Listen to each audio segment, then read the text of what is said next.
그래서 이 사원칙이 말씀하시는 4원칙을 가지고 시뮬레이션을 저는 꼭 돌려봐야 된다고 생각하는 거예요. 딴지 거는 건 아닌데요. 딱 그 모양이 좀 나눠 계신 분들이 계시잖아요, 여기. 근데 지금 그 말씀에 제가 동의할 수가 없는 게 딴지 많이 거시네요. 네,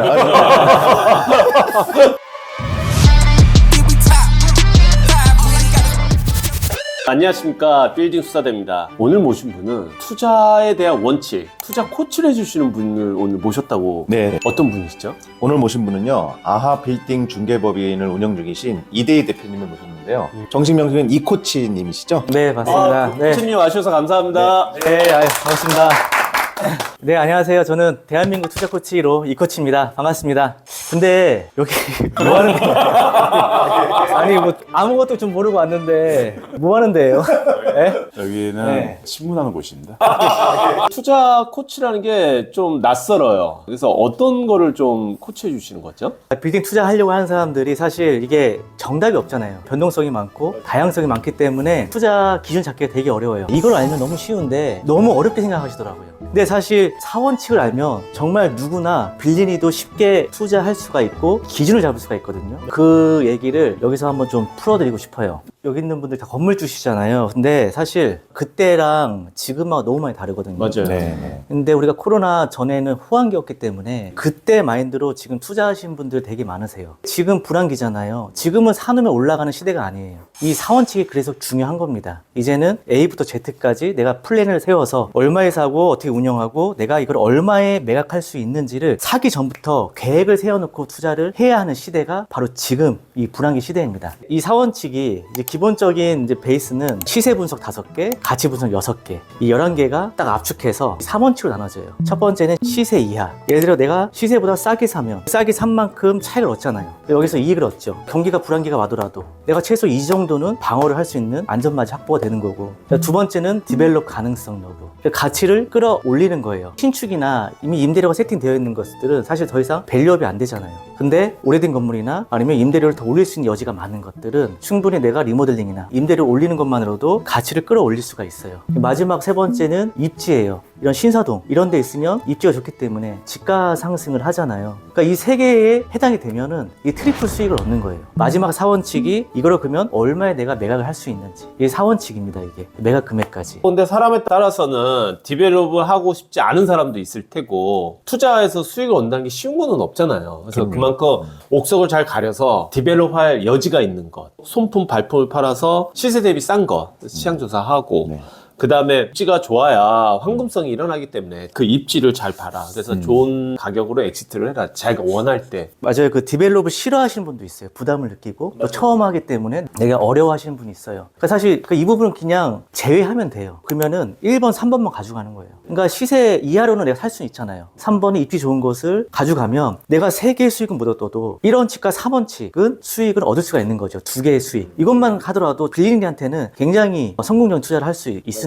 또 여기 중에서 시장 조사하는 게 있잖아요. 임대 시세도 그렇고 주변 공실률 파악하는 것도 그렇고 이거를 계속 가서 확인을 해야 돼요. 말씀하신 것처럼 발품을 되게 많이 팔아야 되고 옛날에는 그냥 사면 올라가는 시대였다면 지금은 그런 시대가 아니기 때문에 발품을 최대한 많이 팔아야 된다. 요즘 그래서 투자자분들 트렌드가요. 신사역, 강남역, 도산공원 상권 있는 데는 공실률이 좀 많이 낮잖아요. 근데 그런 데 투자하려고 그러면 최소 150억, 200억 이상 해야 되기 때문에 투자할 수 없잖아요. 뭐 현금 2, 30억 있는 분들은 차라리 강남 건물보다 서울에 초역세권의 학원이나 병원 이런 상권이 형성이 되어 있고 안정적으로 운영이 되는데 이런 데를 이제 선호를 많이 하십니다. 지금은. 요즘 같은 불확실성이 있는 시기에는 그것도 보장할 수 없거든요.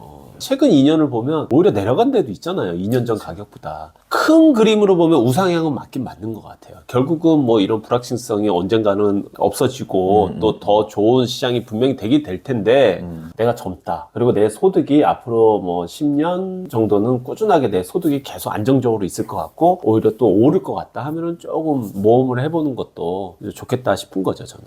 가끔 이제 고객분들이 요즘에 이런 질문 많이 해요. 나중에 이 강남 건물이 더 올라갈 수 있지 않냐. 올라갈 수 있죠. 근데 올라가는 건 사실 아무도 모르는 일이에요. 그럼 저는 이제 이렇게 얘기를 해요. 만약에 강남 건물에 최소 수익률이 한 3% 이상 되고 임대가 꽉 차져 있고 이러면은 서울에 상권 있는 그런 것보다 강남 건물 투자하는 게 맞다. 근데 지금 강남에 수익률 3% 나오는 게 없죠. 그러니까 발품 많이 팔아서 3% 나오는 거. 뭐 통임대 말고 따로 개별로 임대 들어가 있고 1층에 상가 들어가 있고 위에 사무실이 다 있더라도 3% 나오고 공실 뭐 거의 안 날 만한 위치. 이런 것도 찾으면 분명히 있거든요. 아까 반장님이 이제 이 시기가 어려운 시기니까 좀 버티기를 이제 바라시는 희망사항을 말씀하셨는데 참 버티기도 어려운 거예요. 특히 임대업을 하는 사람들은 예를 들어 10층짜리라고 할게요. 공실 하나 생기면 10%가 공실인 거고 2개 생기면 20%가 공실인데 그건 10층짜리 얘기고 5층짜리, 4층짜리가 대부분일 텐데 꼬마 빌딩은 하나가 비면 20%가 공실인 거예요. 근데 지금같이 고금리에 뭐 이자가 뭐 내려가지도 않고 버틴다는 게 그러니까 저는 차라리 빠져나올 수 있을 때 빠져나오는 것도 난 현명하다고 생각하는 거예요.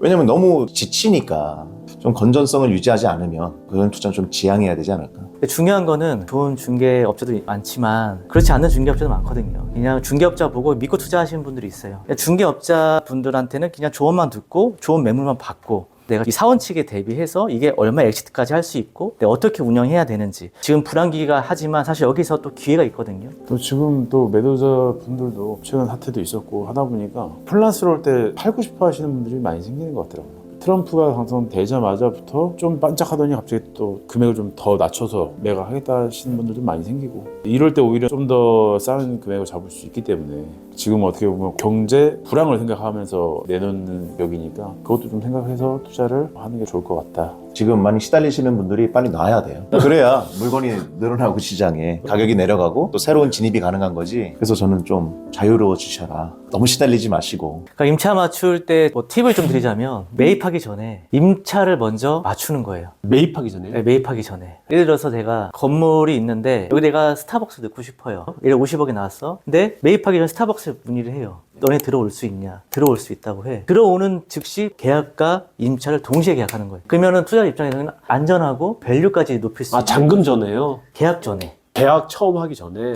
알죠. 그 특약사항에 대부분 많이 쓰는 거는 계약한 다음에 잠깐 시간이 좀 있잖아요. 그 사이에 임대를 구하게끔 특약 이런 것들도 쓰고 이렇게 합니다. 저도 답답해요. 이게 투자하려고 이렇게 시장을 들여다보면 입지 좋은 건 알겠어, 강남이. 근데 이 금액을 주고 그래서 이 사원칙이 말씀하시는 4원칙을 가지고 시뮬레이션을 저는 꼭 돌려봐야 된다고 생각하는 거예요. 딴지 거는 건 아닌데요. 이 4원칙도 그 이전에 내 상황이 어떤지를 봐야 되는 거잖아요. 아무리 건물이 좋아도 내가 상황이 괜찮아야 되는 거거든요. 저는 무조건 시뮬레이션을 돌려보는 게 먼저이지 않을까. 그런 것도 있어요. 또 현금 흐름을 많이 중시하는 분이냐 아니면 매각 시세 차익을 좀 보시는 분이냐 딱 그 명에 좀 나눠 계신 분들이 계시잖아요 여기. 근데 지금 그 말씀은 제가 동의할 수가 없는 게 딴지 많이 거시네요.